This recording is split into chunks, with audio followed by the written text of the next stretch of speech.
하나님 말씀 보겠습니다. 하나님 말씀 다니엘서 1장 8절에서 21절 말씀입니다. 다니엘서 1장 8절에서 21절 말씀, 제가 가지고 있는 성경으로는 1232페이지쯤 됩니다. 우리 교독하도록 하겠습니다. 다니엘은 뜻을 정하여 왕의 음식과 그가 마시는 포도주로 자기를 더럽히지 아니하리라 하고 자기를 더럽히지 아니하도록 환관장에게 구하니,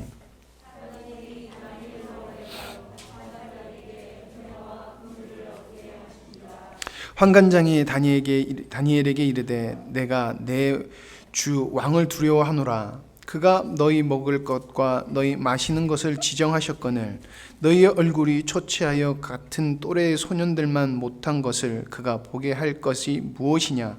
그렇게 되면 너희 때문에 내 머리가 왕 앞에서 위태롭게 되리라 하니라.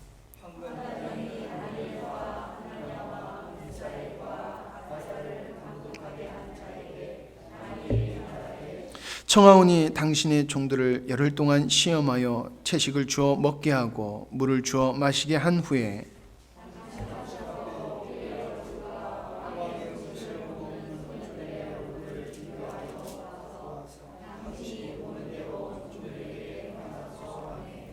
그가 그들의 말을 따라 열흘 동안 시험하더니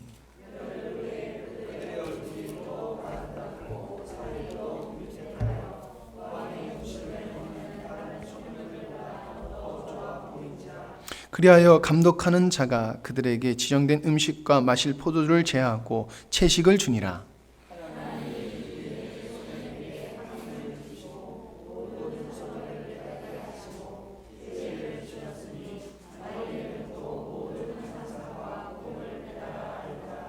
왕이 말한 대로 그들을 불러들일 기한이 찼으므로 환관장이 그들을 느부갓네살 앞으로 데리고 가니,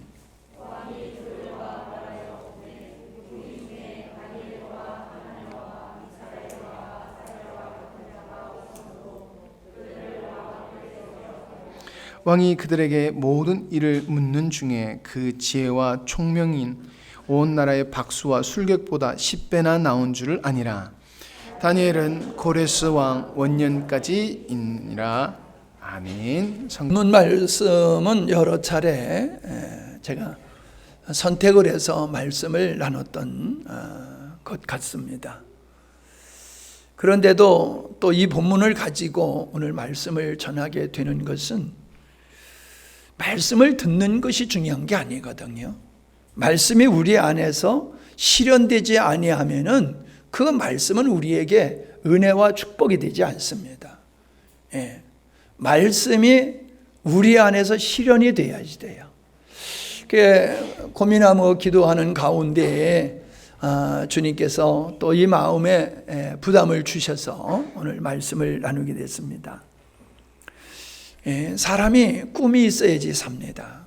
꿈이 없으면 삶의 의욕이 없지요. 꿈이 있으면 열심을 내게 됩니다. 열심이 없다고 하는 것은 꿈이 없다는 것이지요. 우리는 꿈을 갖고 살지만은 꿈을 지속적으로 갖고 있지를 못합니다. 꿈을 잊어버리기도 하고 꿈을 변경하기도 하지요. 어릴 때에 가졌던 꿈과 노년의 꿈은 다릅니다. 예수님을 믿기 전에 가졌던 꿈을 예수님 믿고도 동일하게 가지고 있다라고 하면 그건 부끄러운 것입니다. 꿈은 발전되어야 됩니다. 성숙해야지 됩니다. 그리고 그 꿈이 이루어지기 위해서 우리는 믿음으로 살아야 되고 하나님의 은혜를 입어야지 그 꿈이 이루어질 수 있는 것입니다. 우리의 미래는 우리가 어떤 꿈을 가졌느냐에 달려서 우리 미래가 결정된다는 것이지요. 어떤 사람은 꿈은 갖긴 가졌는데 너무 조그마한 꿈을 가지고 살아요. 소박한 꿈. 큰 꿈만이 좋은 것은 아니고 소박한 꿈은 잘못됐다는 얘기가 아닙니다. 성숙한 꿈이 있고 저급한 꿈이 있다는 거예요. 육의 사람이 가지는 꿈들은 대부분 저급한 꿈입니다. 영적인 사람이 가지는 꿈은 자기를 위한 꿈이 아니라 남을 위하고 민족을 위하고 어려운 사람을 위하고 나아가서는 하나님을 위한 꿈을 갖게 되는 거지요. 자기를 위해서 갖는 꿈은 누구나 가질 수 있는 꿈입니다. 그러나 믿음의 사람은 자기를 위해서 꿈을 갖는 것은 아닙니다. 부끄러운 것입니다.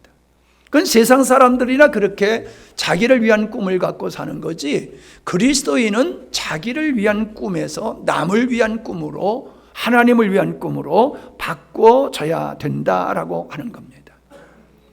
사람들이 꿈은 같지만은 꿈을 아주 상실해버리는 경우가 있습니다.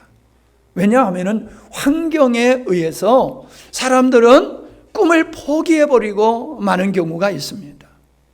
시대가 어렵든지, 예를 들어서 전쟁이 났다든지, 큰 자연 지변이 있다든지, 하여튼 어려운 상황에 접하게 되어지면은 포기하는 경우가 있어요.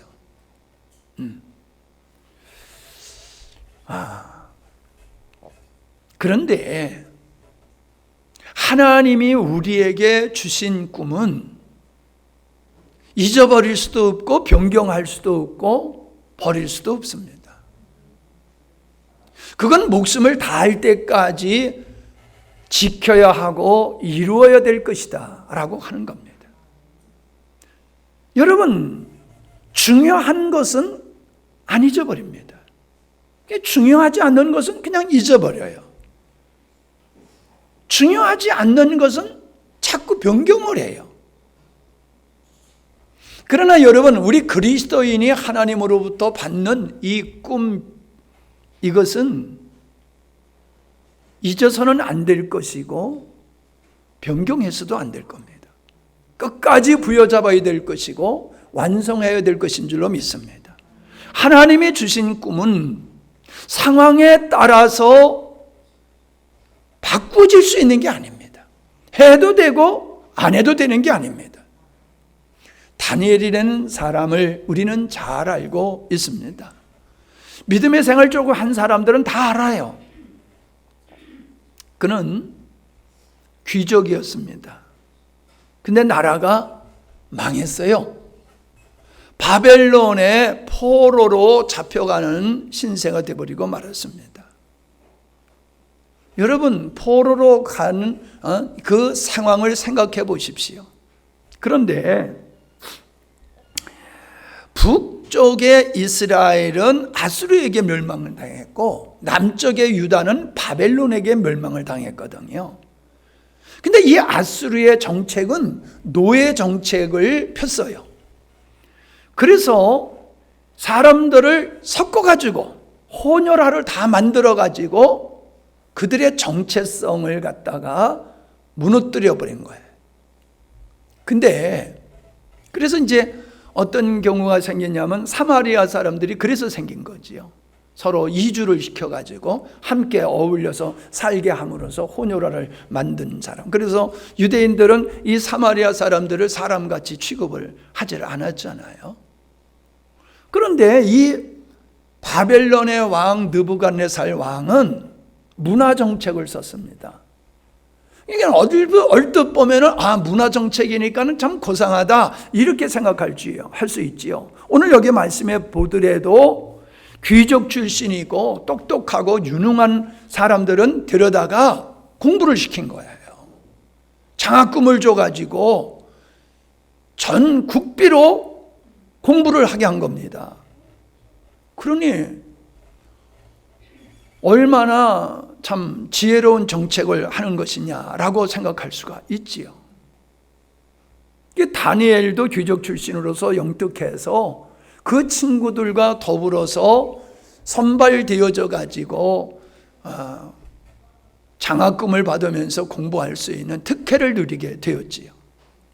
그런데 중요한 것은 뭐냐 하면요, 여기 말씀에 우리가 보면은 그의 이름들을 바꾸는 것을 보게 됩니다. 이름을 바꿔요.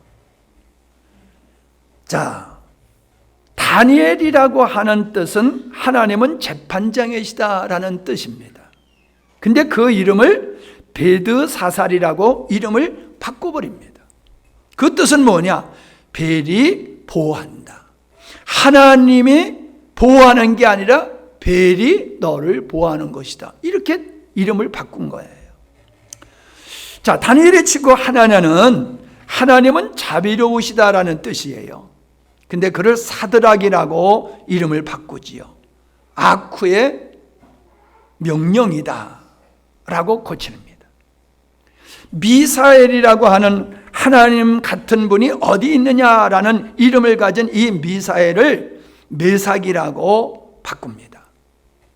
아쿠와 같은 신이 어디 있느냐 그 뜻입니다. 아사라라고 하는 뜻은 하나님은 도우신다라는 뜻인데 아베느보라고 이름을 바꾸지요. 느보의 종이다라고 계명을 합니다. 아주 중요한 사건입니다. 이름을 바꾼다. 예. 이름을 잘 지어야 돼요. 예. 제가 잘 지은 이름 중에 성견이거든요. 성견이. 누군지는 알 거예요. 선견자가 되라. 그래서 성견이라고 줬어요. 예. 가슴에 새기고 있는지는 모르겠어요. 근데 자기 이름의 뜻을 자기들이 알아요. 부모님이 나를 어떤 뜻을 가진 이름을 줬느냐. 그것은 그가 그런 인생이 되기를 원하는 거거든요. 선견자가, 이 나라의 선견자가 되라라고 하는 마음으로 선견자라고 진 거거든요. 목사님 자녀들은 모세가 많아요. 네, 모세가 많아. 요셉이 또 많고. 그럼 모세와 요셉이라고 왜 줬어요? 모세와 같은 인물이 되라. 요셉과 같은 인물이 되라. 그래서 그렇게 이름을 진 거예요. 너무 부담스럽다고 그러더라고요. 네, 사람들이. 그런데 이름의 뜻이라고 하는 것은 이스라엘 백성들이 이름을 짓는 데 있어서는 다 그런 영적인 의미를 가지고 이름을 짓니까는 그 이름 속에는 정체성이 있는 거예요. 내가 누구다라고 하는 정체성이 있는 거예요. 하나님 중심으로 이름을 지었는데 이름을 바꿔버렸어요. 어떻게? 세상적으로. 하나님 중심적인 게 아니라 우상 중심으로, 세상 중심으로, 육적인 중심으로 이름을 바꿨어요. 그러니까 뭡니까? 에? 완전히 사람을 개조하는 작업이죠. 정체성을 무너뜨리고 새로운 정체성을 심어넣는 거지요. 군대 가면은 민간인 정신을 빼버리고 군인 정신을 집어넣기 위해서 하여튼 처음서부터 얼마나 고된 훈련과 모욕감을 갖게 하는지 몰라요. 군인 정신을 갖기 위해서. 군인 정신을 가져야지 군인이지 민간인 정신을 가지고는 군인이 될 수가 없다는 거예요.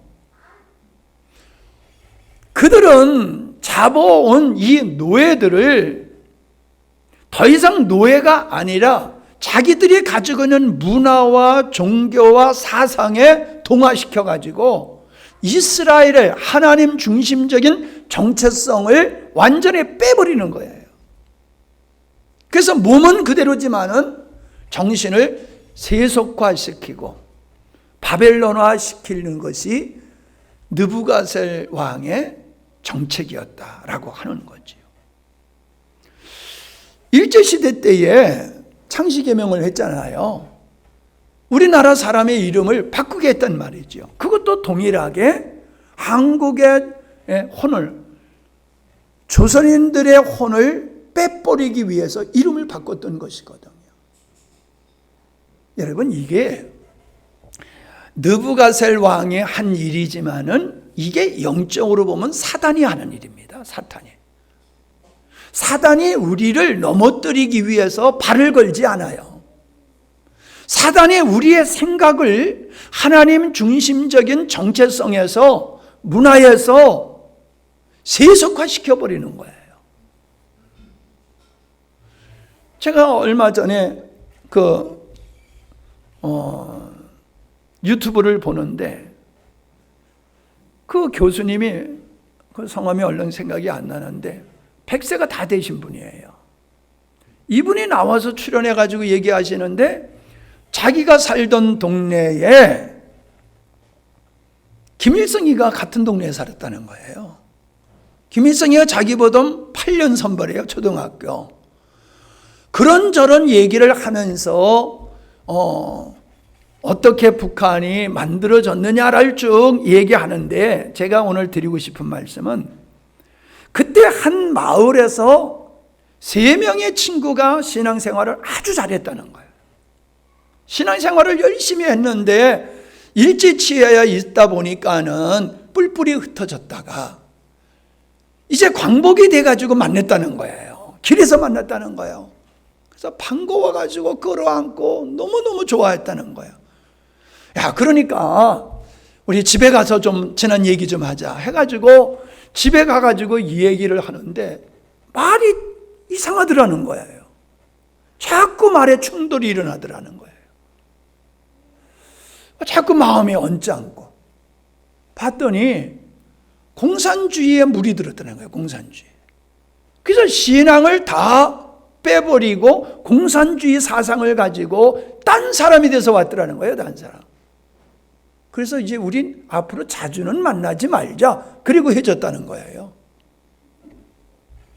이만갑에서 참 본 거다, 저기서가 아니라. 여러분, 어릴 때에 교회에서 같이 믿음의 생활을 했는데 공산주의의 사상에 물들어가지고 하나님에 대한 신앙, 믿음을 저버리고 공산주의자가 된 이것. 전에도 말씀드렸지만은 이집트에 이슬람이 점령한 후에 기독교인들을 강제로 이슬람 시킨 게 아니라 그들에게 세금의 혜택을 주고 정부 요직에 출세할 수 있는 길을 보장해 주고 했더니 예수 믿는 사람들이 다 나 예수 안 믿을 거야 그러면서 이슬람화 됐다는 거예요. 제가 종종 얘기하잖아요. 여러분, 오늘 상황을 보면은 상황이 딱 그런 거예요. 지금 어떻게 보면은 절망적인 상황인데 그 절망적인 상황에서 아주 호기가 온 거예요. 안정된 생활, 보장된 생활, 출세할 수 있는 이 길이 그들 앞에 열린 거예요. 그런데 그들은 그걸 위기로 봤다는 거예요. 그걸 위기로 봤다는 거예요. 어떤 위기? 영적 위기. 지금 왜 우리가 망했고, 우리나라가 왜 하나님의 백성이면서도 왜 망했고, 우리가 왜 포로로 잡혀왔는지 그들은 분명히 안 거예요. 그래서 비록 몸은 노예의, 이 포로로 잡혀온 신분이지만은 그들의 마음만큼은 하나님 앞에서 더 굳은 마음으로 서 있는데, 내가 우리 조상들과 같이 이 시대의 사람들이 하나님을 등짐으로 말미암아 이런 부끄럽고 수치스럽고 고통스러운 현실에 처하게 됐지만은 내가 하나님 앞에서 믿음은 지켜야 되겠다. 믿음은 지켜야 되겠다. 그게 다니엘과 그 친구들이 가졌던 마음이거든요. 그런데 상황은 어떤 거예요? 환경적으로는 좋은 것이지만은 실질적으로는 완전히 자기들이 영적으로 무장해제를 하고 바뀌어질 수밖에 없는, 완전히 세속화될 수밖에 없는 그런 위기가 그들 앞에 왔다는 거예요. 여러분, 제가 어저께 누구의 얘기를 들었는데 코로나가 오기 전에는 비닐봉투 봉투 만드는 장사를 하면서 그냥 겨우 먹고 살았대요. 근데 코로나가 오는 바람에 대박이 터져가지고 한 달에 10억? 한 달에 10억씩 번대요. 사람이 완전히 확 바뀌어진 거지요. 전화를 했더니 저기 제주도에 가서 골프 치고 있다고 그러더라고요. 돈이 생기니까 겨우 하는 짓이 골프 치러 놀러 다니는 것만 하더라는 거예요. 이게 성공하는 인생입니까? 제대로 사는 인생입니까? 수준 있는 인생이 아니잖아요. 그냥 돈이면 된다, 출세면 된다, 잘 살면 된다, 이것이 대부분의 사람들이 가지고 있는 생각이에요. 근데 우리 그리스도인들이 그런 생각을 가지면은 어떻겠어요? 다니엘과 같은 환경 속에서 여러분은 어떻게 하겠습니까? 다니엘은 왕이 내리는 진미를 먹지 않겠다고 환관장에게 건의를 하잖아요. 근데 아주 지혜롭게 하지요. 열흘 동안 왕이 내린 진미를 우리가 먹지 않고 그냥 채식만 하겠습니다. 다른 친구들은 그냥 그거 먹게 하세요. 근데 열흘이 지나서 우리를 시험해 봐가지고 저들보다 우리가 얼굴이 초치하고 삐쩍 마르고 기운 없어 보이면은 그땐 당신 마음대로 하세요. 그렇게 제안을 하잖아요. 근데 열흘 동안 채식만 먹었는데 고기를 먹은 사람보다 더 얼굴이 광채가 나고 빛난 거예요. 윤기가 나는 거예요. 자, 왕이 내리는 이 진미, 여러분, 이것을 거절한다라고 하는 것은 왕의 권위를 무시하는 거지요.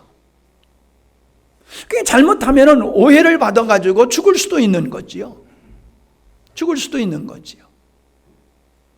그런데 더 재밌는 것은 뭡니까? 지금 자기가 이 왕의 진미를 먹지 않겠다라고 하는 것으로 말미암아 어떤 상황이 벌어질 수 있는 겁니까? 특혜를 받는 자리에서 제외가 될 수 있는 거죠. 퇴학을 시킬 수 있는 거예요. 너 같은 놈은 안 돼. 그래가지고 학교에서 내쫓아버릴 수가 있는 거예요. 죽는 건 나중이고. 지금 다니엘과 그 친구들의 마음속에는 뭐가 있는 겁니까? 그들은 오늘 여기 말씀과 같이 자기를 더럽히지 아니하리라라고 하는 것이 그들의 생각이었어요. 그들의 삶의 중심이었어요. 우리가 왜 이렇게 됐는가? 그것을 회복할 수 있는 길은 하나님 앞에서 우리가 더럽히지 않는 정한 마음을 가지고 사는 것이다. 그걸 마음속에 정한 거예요. 그걸 마음속에 정한 거예요. 그런데 왕의 진미를 먹으면 이건 고기를 음식의 문제가 아니라 이거는 우상 앞에 드렸던 제물이기 때문에 이 제물을 먹는다고 하는 것은 우리가 나의 정체성을 포기하는 것이라는 거예요. 내 정체성을 포기하는 것이에요. 영적으로 더럽혀지는 것이라고 그들은 본 거예요. 그러니까는 먹지 않겠다라고 하는 거죠. 음식의 문제니까 어찌 보면 작은 문제일수록 작은 문제로 보일 수가 있어요. 그 뭐 이렇게 대단한 거냐? 우상 앞에 가서 절하라고 하는 것도 아니고 그냥 왕이 내린 진미, 우상 앞에 제물 드렸던 그거 먹으라는데 그것 좀 뭐 먹으면 뭐 어때? 그렇게 생각할 수도 있지요. 그러나 영적인 의미로 봤을 때는 우리가 어떻게 이렇게 이런 신세가 됐는데 우리가 우상과 세상과 타협할 수 있어. 그러면서 거절하는 거지요. 여러분, 이 거절이 쉽습니까? 그 왕이 내리는 특혜만 누리게 되어지면 그 인생이 완전히 호강의 삶으로 나갈 수 있는데 그걸 거절하는 거예요. 그게 쉬웁니까? 그들에게 주어지는 것은 명예가, 권세가, 부귀 영화가 그들에게 보장된 거예요. 근데 그거를, 진미를 거절하는 것은 보장된 그거를 버리는 거예요. 이게 쉬우냐는 거예요. 여러분, 우리가 구원받은 하나님의 백성들이 하나님 앞에서 무엇이 우선이고 무엇이 중요하냐라고 하는 것이 정확하게 서 있지 아니하면은 우리는 환경에 따라서 이리 붙었다 저리 붙었다 변개할 수밖에 없는 거예요. 상황에 따라서 믿음의 생활을 하는 것이지 하나님 중심적인 믿음의 생활을 할 수가 없는 거예요. 마귀는 우리에게 억압해서 신앙을 버리게 하지 않습니다. 천하만국을 내가 너에게 줄 테니까 내게 절해라 하는 것 같이 마귀는 세상에 좋은 것을 인간들이 원하는 걸 다 주고 그리고 우리 영혼을 빼앗아가는 거예요. 대부분의 사람들이 그리 가잖아요. 잘 먹고 잘 사는 쪽으로 다 가잖아요. 예? 전에도 말씀을 드렸지만 그 사우디아라비아에서 그 왕실의 주치의를 했던 김승학 장로님이 인정을 받아가지고 그 왕자가 양자로 삼겠다고 했다는 거 아니에요? 그럼 여러분, 대한민국 대통령의 아들이 뭐 이런 정도가 아니라는 거지요. 거기는 왕정 시대잖아요, 왕정. 대통령이 아니라 왕이요, 왕. 그 왕자, 그가 가지고 있는 권세와 그가 가지고 있는 영광, 돈, 이건 우리가 상상하기 어려운 거예요. 상상하기 어려운 부귀 영화를 누리는 자리예요. 그 자리를 너에게 줄게. 내가 널 양자 삼아서. 근데 조건 하나가 있어. 네가 이슬람화가 돼. 이슬람인이 되면은 하나님을 버리고 알라를 섬기면 내가 너를 양자로 받아주고 내 아들로서 모든 걸 다 누리게 할게. 근데 그걸 단호히 거절했다는 거잖아요. 그게 쉽습니까? 우린 주일날 돈 몇 푼 때문에 가잖아요. 돈 몇 푼 때문에 예배 안 드리잖아요. 근데 돈 몇 푼이 아니라 인생이 완전히 지옥에서 천국으로 바뀌어지는 그런 죄인데 어떻게 하겠어요? 여러분 같으면. 제가 왜 자꾸 이런 얘기를 하냐 하면은 여전히 우리들은 왕이 내리는 진미에 허겁지겁 빠져버리는 그런 모습을 가지고 있지 않냐는 거예요. 그 김승학 장로님한테 그런 죄가 들어오면 아이고 귀에다 하면서 잡을 거 아니냐는 거예요. 우리의 수준이 그럴 거 아니라는 거예요. 조그만 어려웠고 조그만 힘들어도 흔들리고 좋은 일이 있어도 흔들리고 이게 우리잖아요. 뭐가 문제냐는 거예요. 하나님 앞에서 나의 정체성을 분명하지 않고 하나님이 나에게 주신 그 정한 뜻이 우리에게 명확하지 않다는 거예요. 그냥 명분이야. 그리스도이니까 이렇게 살아야 돼.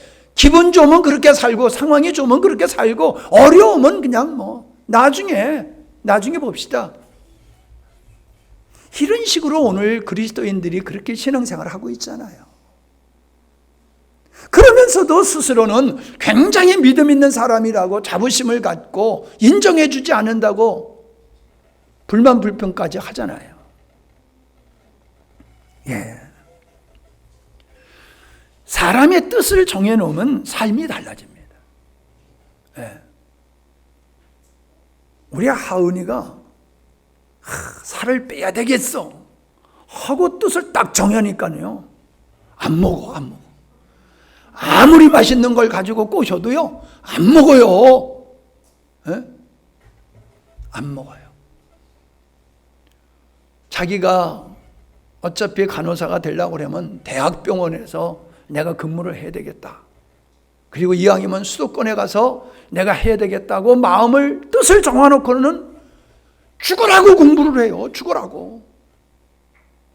운동할 때도 보면 애처로워 그냥 하면서 하는 거 보면 아이고 내가 대신해 주고 싶어. 세상에 그렇게 잠 많은 사람이 밤새워서 그렇게 공부를 해요. 왜요? 뜻을 세운 게 있으니까.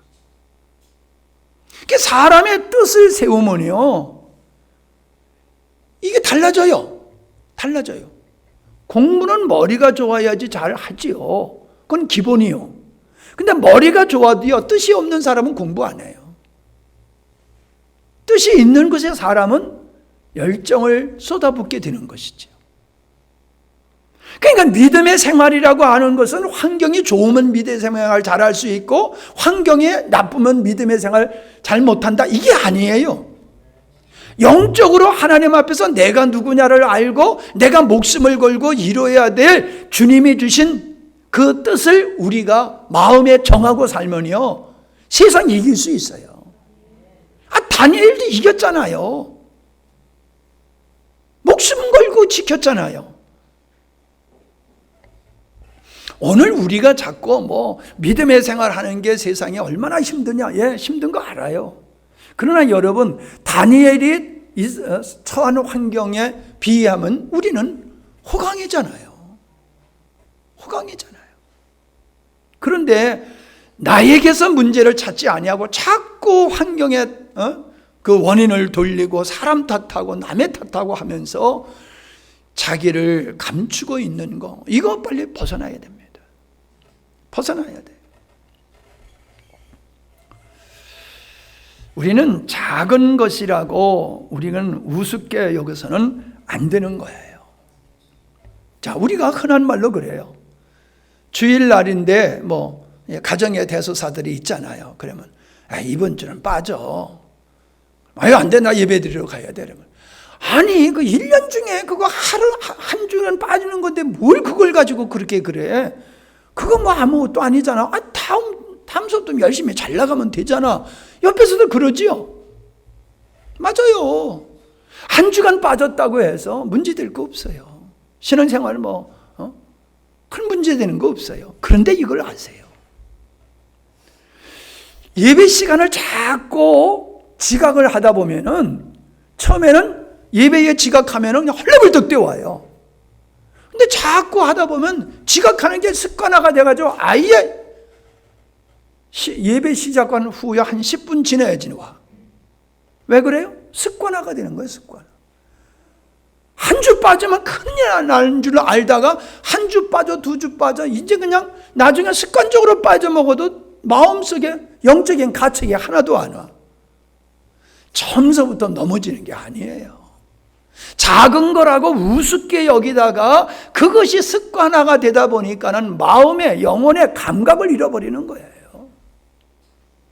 여러분, 술 먹는 거 그게 대단합니까? 담배 핀다고 그게 대단합니까? 주일에 한번 빠졌다고 모르게 그게 큰 문제예요? 문제는 습관화가 된다는 거예요. 나도 모르게 정신적으로 무너지는 거예요. 영적으로 무너지는 거예요. 지각하는 게 문제지고 빠지는 게 문제가 아니라 그런 과정을 통해서 내가 영적으로 자기의 정체성을 잊어버리고 하나님께서 나에게 주신 길을 망각하는 거예요. 이게 문제라는 거예요. 여러분, 빠질 일 있으면 빠지세요. 괜찮아요. 근데 중요한 것은 그걸 아니세요. 내가 이것을 통해서 내가 정체성이 흐려지고 있는가? 하나님께서 나에게 주신 평생을 붙잡고 가야 할 이것을 내가 분명히 붙잡고 있는가? 여기서 흔들리고 있는가? 그거는 여러분이 생각하셔야 돼요. 흔들린다라고 하면은 그쪽으로 가면 안 돼요. 여러분이 흔들리지 않을 수 있는 그 충분한 어떠함이 있다라고 하면은 피치 못할 상황 속에서는 그냥 그렇게 가도 괜찮아요. 주일에 빠져도 괜찮아요. 아니, 병원에 가야 되는데 주일이라고 안 가세요? 예? 사람이 지금 죽느냐 사느냐 하는데 주일날 예배 드리러 가야 된다라고 하고 예배 드리러 오면 안 되잖아요. 예배 드리러 죽으면 안 되잖아요. 빨리 병원에 가야지요. 중요한 게 뭐냐는 거예요. 중요한 게 뭐냐는 거예요. 응? 우리는 분명히 알아야 됩니다. 믿음의 선택은 이것도 가지고 저것도 가질 수 있는 게 아니에요. 이걸 버려야지 이걸 얻을 수 있어요. 손에 잡은 거를 놔야지 새 것을 잡을 수 있어요. 아니, 호리병에 손 넣었던 원숭이가 이거 안 놓는 것 때문에 붙들린다고 그러잖아요. 세상 것을 놔야지 영적인 걸 잡을 수 있어요. 세상 걸 부여잡고 또 그 손으로 뭘 어떻게 은혜를 부여잡을 수 있어요? 불가능한 거예요. 어리석게 많은 사람들이 그러한 시도를 하고 있다라고 하는 겁니다. 자, 상황으로 보면은 상황이 악화가 되는데 하나님의 은혜를 입지요, 이들이. 중요한 게 이거예요. 우리가 믿음으로 선택할 때에 앞에서는 위기가 오는 것 같아요. 근데 믿음의 길로 선택할 때에 하나님의 은혜가 임합니다. 여러분, 사람의 은혜를 입겠어요? 하나님의 은혜를 입겠어요? 우리는 하나님의 은혜를 선택을 해야지, 사람이 베푸는 그런 은혜를 입으려고 하는 것은 어리석은 거예요. 사람은 아무리 은혜를 베풀어도요, 제한적인 거예요. 아니, 돈을 준다고 천하를 줄 수 있겠어요? 직장을 준다고 망고장창 그 직장의 끝까지 다닐 수 있는 그런 직장 줄 수 있겠어요? 건강 줄 수 있겠어요? 평안 줄 수 있겠어요? 사람이 주는 거는요, 그냥 반짝하는 음료수와 같은 거예요. 사람이 주는 것을 얻겠다고 하는 것은 어리석은 거예요. 버리니까 하나님의 은혜를 주시잖아요. 그래서 얼굴이 윤기가 났어. 목사님 얼굴이 윤기가 있는지 모르겠어요. 옆에 사람, 요즘은 마스크 때문에 이게 사람을 알아볼 수가 없어. 여러분, 은혜 생활하면요, 얼굴에서 빛이 나요. 이 윤기가 났다는 것은 저는 그렇게 생각을 해요. 다니엘이 하나님의 은혜를 입었는데 건강으로도 은혜를 주셨겠지요. 그러나 다니엘의 마음속에 은혜가 저는 충만하다고 생각해요. 은혜가 충만하고 기쁨이 충만하고 감사가 충만하니까 얼굴에서 빛이 날 수밖에 없지요. 우리 교회의 영광스러운 교회는 이쁘지 않은 사람은 못 다녀. 근데 다니면 다 이뻐져. 왜 이뻐져요? 안 이뻐지면 그 이상한 사람이에요. 영광스러운 교회 다니면서도 안 이뻐지면 이상해. 이쁘다는 소리 안 들으면 이상해. 아이고, 얼굴에서 빛이 나네. 이 소리 들어야 돼요. 뭘 발랐어? 신약 발랐어? 여러분이요, 사람이, 내가 그러잖아요, 연세가 많아서 늙는데도 멋있는 분들이 있더라고요. 쭈글쭈글한데도 멋있어. 왜 멋있어요? 그분의 마음이 그 쭈그러지는 얼굴에 나타나는 거예요. 밝음이, 기쁨이, 행복이 주름진 얼굴에도 나타나는 거예요. 우리 그리스도인은 주님으로 말미암아 이런 밝음이 우리에게 있어야 될 줄로 믿습니다. 모든 사람이 확연히 알 수 있는. 저는요, 제가 교만하다고 그럴까 봐 참 말하기가 그런데, 사람들이 와서 자꾸 그래요. 상담 와가지고, 목사님은 10년 전이나 지금이랑 머리만 흰 것만 빠지고 흰 것만 바꿔줬지 똑같아요. 그래서 아이고, 속도 모르고 그러네. 내가 그러지만 하여튼 기분이 좋아. 안 바뀌어졌대. 그대로 있대.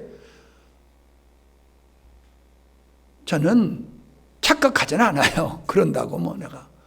그러나 분명한 거는요, 우리가 주님 안에서 인생을 살면은요, 아름다워져요. 변하지 않았다고들 말을 해요. 다니엘이 그런 은혜를 입었을 뿐만 아니라 모든 지식과 학문과 재주와 명철을 얻는 이런 은혜를 입었고, 꿈과 환상을 해몽하는 은혜까지 입었잖아요.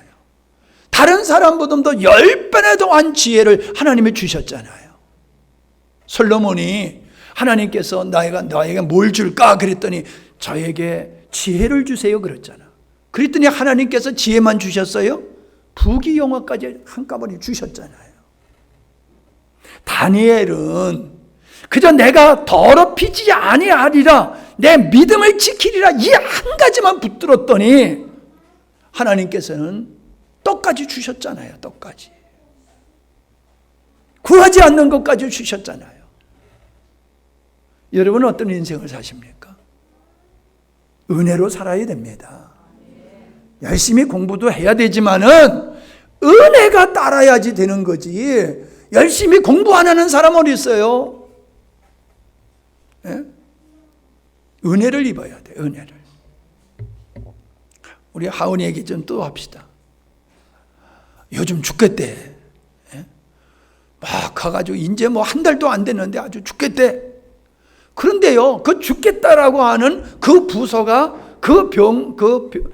병원에서 가장 화기애애한 그런 병실이래요.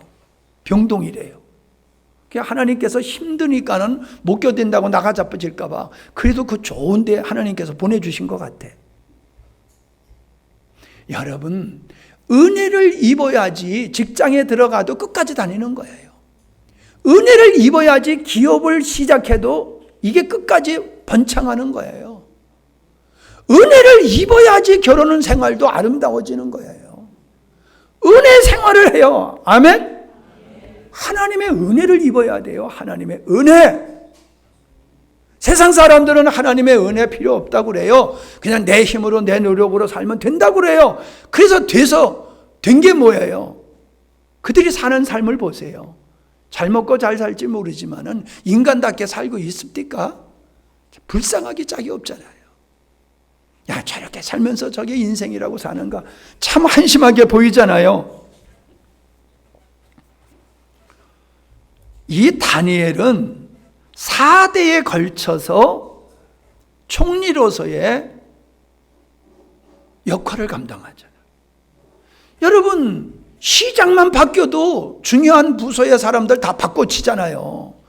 대통령이 돼보세요. 싹싹 바뀌잖아요. 지금 시대도 그런데 왕정 시대는요, 더더욱 그런 거예요. 왕이 바뀌면 다 바뀌는 겁니다. 잘못되면 다 죽는 거예요. 근데 왕을 4왕을 섬겼어요. 그만큼 인정받았던 거예요. 그만큼 사랑받을 수 있었던 거예요. 여러분, 우리 그리스도인은 믿지 않는 사람에게도 그런 인정을 받아야 돼요. 아멘? 그래서 여러분이 직장에서 나갈까 봐 사장들이 그냥 여러분을 왕자같이 섬겨야 돼요. 저 사람 나가면 안 돼. 우리 회사에서 저 사람 나가면 우리 망해. 안 돼. 저 사람 꼭 붙들어야 돼. 이 정도가 돼야지요. 또 나가면 딴 사람 오면 되지 뭐. 이러면 안 되는 거예요. 저 사람한테 일 맡기면은 확실해. 이래야지 자꾸 집 져달라고 그러는 거예요. 예? 자꾸 돌 싸달라고 하는 거고. 인정을 받아야 돼요. 다니엘은 그렇게 하나님 중심으로 하나님의 주신 마음속에 나를 더럽히지 아니라고 하는 그 중심의 뜻을 품고 살았더니 사람에게까지 인정받게 됐잖아요. 그러니까 인생은 어려운 것 같아도 쉬운 거예요. 인생을 내 힘으로 내 능력으로 살려고 그러면 힘들어요. 근데 하나님의 은혜로 살면 쉬워요. 쉬운 길을 왜 버리고 어려운 길로 사람들이 이렇게 가는지 모르겠어요. 다니엘의 세 친구들도 믿음을 지키겠다고 하는 것 때문에 풀무불 속에 들어가지 않습니까? 풀무불 속에 믿음을 지키겠다고. 여러분 좀 생각해 보세요. 믿음을 지키면 풀무불 속에 들어가. 예배 드리면 코로나 걸려? 예배 드리는 것 때문에 잘려? 아니, 믿음을 지키는 것 때문에 풀무불 속에 들어간다니까요. 그 길을 선택했다니까요. 근데 하나님께서 그들의 머리카락 하나 타지 않게 지켜주셨지요. 이야, 멋있다. 나도 저런 은혜를 입었으면 좋겠다. 나도 저런 은혜를 입었으면 좋겠다. 다 읽으면 그런 생각하지요. 근데 그런 은혜는 그냥 온 게 아니에요. 부활은 죽음을 통해서 왔듯이 다니엘의 세 친구들이 그러한 불 속에 들어가도 타 죽지 않는 하나님의 은혜를 입은 것은요, 죽음은 죽으리라고 하는 믿음을 지켰기 때문에 그런 거예요. 그랬기 때문에 그런 하나님의 놀라운 보호를 받을 수 있었던 거예요. 그냥 하나님의 은혜가 내 몫으로 떨어지는 게 아니라니까요. 불안당들이요, 불안당들. 땀 흘리지 아니하고 모든 걸 얻으려고. 하나님이 우리에게 은혜를 주시면 막 공짜로 주신다. 예, 거저 주세요. 그러나 그냥 주시는 게 아니에요. 믿음의 그릇이 있어야 돼요. 믿음의 그릇이 있어야지 받게 되는 거지. 세상 사람과 똑같은 생각과 자세로 살면서 하나님의 놀라운 손길을 경험한다? 세상 말로 하면 도둑놈이에요. 그거는 불안당 도둑놈이란 말이에요. 그런 일은 절대로 있을 수 없어요. 요셉이 보디발의 아내의 유혹을 거절함으로 말미암아 감옥에 가게 됐잖아요. 모세는 그 영광을 다 버렸잖아요. 애굽의 영광을. 다윗은 하나님이 기름 부은 자를 내가 절대로 내 손을 대지 않겠다. 그게 뭐예요? 하나님과 충돌하지 않겠다는 거예요. 하나님을 대적하지 않겠다. 그게 그가 가지고 있는 뜻이에요. 다니엘이 내가 더럽히지 않겠다고 하는 것이 요셉에게 그것이 있던 것이고, 모세에게도 그게 있던 것이고, 다윗에게도 그것이 있었던 거예요. 사울은 어떻습니까? 내가 고기를 먹음으로 말미암아 어떤 사람이 실족한다라고 하면은 나는 그런 일을 하지 않겠다. 내가 고기 먹는 것 때문에 다른 사람이 실족한다 그러면 평생 나는 먹지 않겠다. 그게 뭐예요? 마음에 정한 거예요. 다른 사람을 실족지 않겠다라고 하는 마음을 가진 거예요. 여러분, 신앙생활은 그렇게 하는 거예요. 여러분이 정한 길을 딱 정해놓고 나는 이 길 갈 거야. 그게 믿음의 생활이요. 그게 믿음의 생활이요. 이랬다 저랬다는 게 아니란 말이에요. 자, 우리 지난주에도 읽었던 말씀인데 계시록 14장을 한번 보십시다. 계시록 14장 4절.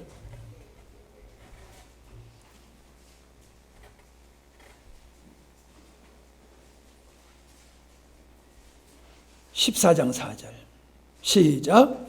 이 사람들은 여자와 더불어 더럽히지 아니하고 순결한 자라. 아멘.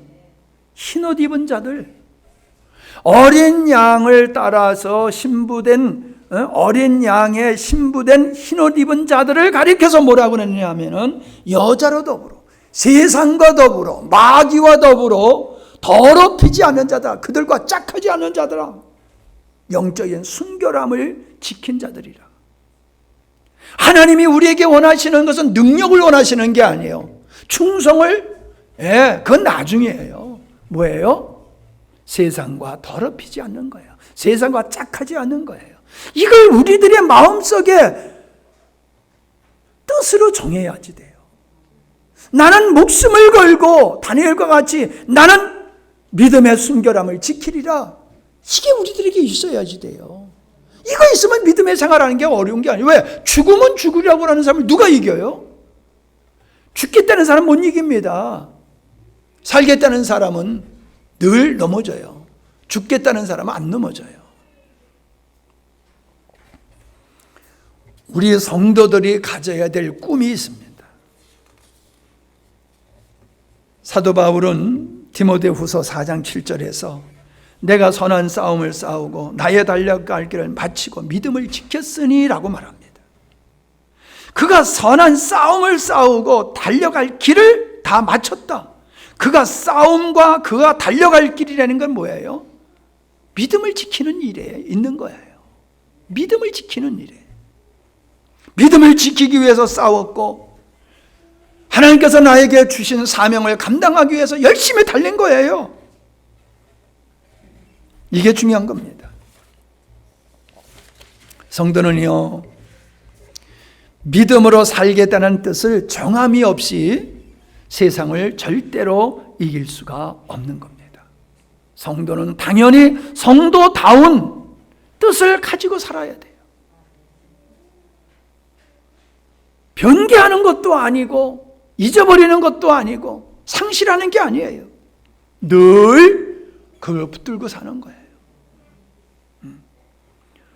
바울은 이렇게 말합니다. 운동장에서 다름질하는 자들이 다 달아날지라도 오직 상 얻는 자는 하나인 줄 너희가 알지 못하느냐. 너희도 얻도록 이와 같이 다름질해라. 여러분, 다름질하는 운동선수가 다름질할 때에 목표 지점을 향해서 전력 질주하잖아요. 근데 운동선수가 뛰다가 뒤돌아보고 구경, 먼 산 바라보고 누가 구경 왔나 보고 그런 거 하면은 안 되잖아요. 그래서 주님은 뭐라고 그러셨어요? 농부가 쟁기를 잡고 밭을 갈다가 뒤를 돌아보는 자는 내게 합당치 않다 그러셨어요. 그게 뭐예요? 하나님이 우리에게 주신 비전, 뜻, 길을 그것만 바라보고 가야 되는데 세상을 기웃기웃하면은 정상적인 믿음의 생활을 못한다는 거예요. 오늘 우리들이 믿음의 생활을 제대로 못하는 것은 직장 탓, 환경 탓, 사람 탓이 아니라는 거예요. 우리에게 하나님께서 주신 뜻을 내 마음속에서 정하고 그걸 붙들고 사는 그게 없기 때문에 문제다라고 하는 겁니다. 이사야서 26장 3절에 보면은 주께서 심지가 견고한 자를 평강과 평강으로 지키신다 그러셨습니다. 심지가 견고한 자. 하나님 앞에 뜻을 한번 정한 사람은 죽을 때까지 그걸 변개치 아니하고 그걸 붙들고 가는 사람, 그 사람에게 하나님은 평강과 평강의 은혜를 더하신다는 거예요. 믿어지십니까? 믿어지셔야 돼요. 제발 여러분, 주님이 우리에게 소원을 주신다고 그랬어요. 그건 육적인 소원이 아니에요. 거룩한, 성숙한, 신령한 소원을 하나님은 당신의 백성들에게 주신다는 거예요. 그게 뭐예요? 더럽히지 아니하리라. 하나님을 일평생 사랑하며 살리라. 하나님만 의지하며 살리라. 내 인생의 전부는 주님이시다. 이런 마음을 주님이 우리에게 주신다는 거예요. 그거를 우리는 평생 붙들고 살아야 된다는 거예요. 성도는 다른 거 바라보지 말라는 거예요. 다른 사람 돈 잘 벌고 출세해가지고 호강하는 거 보고 한 달에 10억씩 대박 터뜨리는 사람 보고 부러워하지 말라는 거예요. 그 대박 터뜨려가지고 겨우 하는 짓이 골프나 치러도 다니는 거. 그 뭐가 부러운 거냐는 거예요. 뭐가 부러운 거냐는 거예요. 이제 말씀을 정리하고자 합니다. 여러분 서약하신 적 있지요? 첫 선약을 언제 하셨는지 모르겠어요. 결혼식 때 다 서약하지요. 서약을 해요. 근데 서약 잘 안 지키더라고요. 세례 받을 때 우리 세례 받을 때 서약하잖아요. 임직할 때 서약하잖아요. 잘 안 지키더라고요. 서약할 때 마음에 서약한 그거는 끝까지 지켜야 되는 겁니다. 끝까지 안 지켜, 못 지키는 거하고 다요. 안 지킬 바에는 하지 마세요. 그냥 내가 세례 받기를 원하니까는 그냥 어떻게 될지 모르지만 그냥 받는다, 서약한다. 에이, 그러면 안 돼. 세례의 선약은요, 이런 의미가 있는 거예요. 나는 죽었어. 나는 죽었어. 이제 나는 그리스도로 살 거야. 이게 세례의 뜻이에요. 나는 죽었어. 죽었던 사람이 다시 살아나면 안 되잖아요. 죽은 사람은 영원히 죽어야지. 근데 죽었다 살아났다 살았다 죽었다 그냥 이상한 사람들이 많아요. 그러니까 혼란스러운 일이라 하는 거예요. 예. 마음에 목적이 없는 사람, 꿈이 없는 사람은 죽은 사람이라고 했어요. 그래서 꿈이 없는 민족은 망한다고 그랬잖아요. 영적으로 보면은, 영적으로 하나님이 주신 꿈이 없는 사람은 그건 영적 그리스도인이 아니에요. 믿음의 생활을 절대로 제대로 할 수가 없다는 거예요. 목적이 있어야 목표가 정해지는 겁니다. 목적을 이루기 위해서 목표가 있어요. 내가 이룰 목표가 있다는 거예요. 오늘 우리가 예배를 드리고 성도의 교제를 나누고 말씀을 읽고 이게 다 뭐예요? 이건 하나의 목적을 위한 과정이에요. 우리가 하나님이 주신 다니엘과 같은 내가 더럽히지 아니하리라, 끝까지 내가 희르는 잡은 자로 살겠다라고 하는 이게 있으면은 내가 해야 될 것이 뭔지, 해서는 안 될 것이 무엇인지 알게 됩니다. 아멘? 물어보지 않아도 알게 돼요. 이걸 모르니까 주일날 빠지지 마세요. 예배 참석하세요. 그거 하면 안 됩니다. 이거 해야 됩니다. 왜 이런 쓸데없는 얘기들을 많이 해야 됩니까? 그것은 내가 누구냐를 망각하고 하나님이 나에게 주신 그 뜻과 비전을 내가 갖고 있지 못하기 때문이다 라고 하는 거지요. 아무쪼록 이 시간 이후로부터 다니엘과 같은 그런 마음을 가지고 사는 우리 모두가 되기를 바랍니다. 주님의 은혜로 사는 우리 모두가 되기를 바랍니다. 기도하십니다.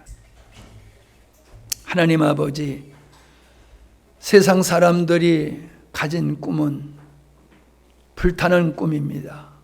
녹쓰는 꿈입니다. 하나님이 우리에게 주신 꿈은 일생을 통하여서 완성해야 될 신령하고 영원한 것인 줄 압니다. 이것이 없으면은 믿음의 생활을 할 수 없고 성도다운 삶을 살 수가 없고 세상을 이길 수가 없음을 압니다. 하나님이 우리에게 분명한 소원을 주셨는데 우리는 이것을 쉽게 변개하고 잊어버리고 망각하고 살 때가 많았습니다.